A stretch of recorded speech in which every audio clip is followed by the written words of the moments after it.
ইয়াবাগুলো সংগ্রহ করেছে সাগরের মাঝখান থেকে টেকনাফের শাহপরীর দ্বীপ এবং বঙ্গোপসাগরে চট্টগ্রাম উপকূলে মাছ ধরার আড়ালে বড় ধরনের ইয়াবা চালান জব্দ করেছে র্যাপিড অ্যাকশন ব্যাটালিয়ন র্যাব। এই ঘটনায় 9 জন মাদক কারবারিকে আটক করা হয়েছে। র্যাব জানায়, কক্সবাজার জেলার সীমান্তবর্তী এলাকা হতে মাদকদ্রব্য পাচারের উদ্দেশ্যে একটি দল ফিশিং বোট নিয়ে চট্টগ্রামের দিকে আসছে। বোটটি পতেঙ্গা মডেল থানার 15 নম্বর ঘাটের দিকে আসার সময় র্যাবের উপস্থিতি টের পেয়ে চোরা কারবারিরা পালানোর চেষ্টা করে। সাথে সাথে র্যাব হানা দিয়ে 5 রোহিঙ্গা সহ 9 জনকে আটক করে। পরে ফিশিং বোট তল্লাশি করে ইঞ্জিন রুম থেকে 3টি প্লাস্টিকের বস্তার ভেতর থেকে 5 লাখ পিস ইয়াবা উদ্ধার করা হয়। ইয়াবাগুলো সংগ্রহ করেছে সাগরের মাঝখান থেকে টেকনাফের শাহপরীর দ্বীপ এবং সেন্ট মার্টিনের মাঝামাঝি জিঞ্জিরা নামক একটা জায়গা থেকে সাগরের মাঝখান থেকে তারা মায়ানমারের একটি বোট এসে তাদের বোটে এই 3টি বস্তা দিয়ে গিয়েছে।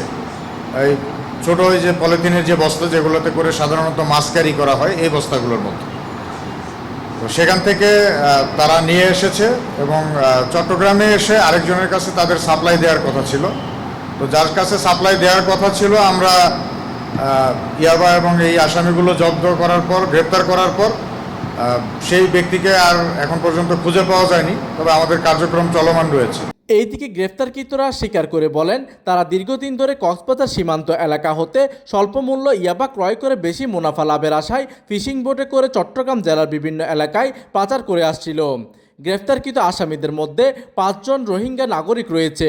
তবে জব্দ ইয়াবা সমূহের মূল গ্রাহককে এখনও ধরা যায়নি বলে জানিয়েছে বাহিনীর এই অধিনায়ক।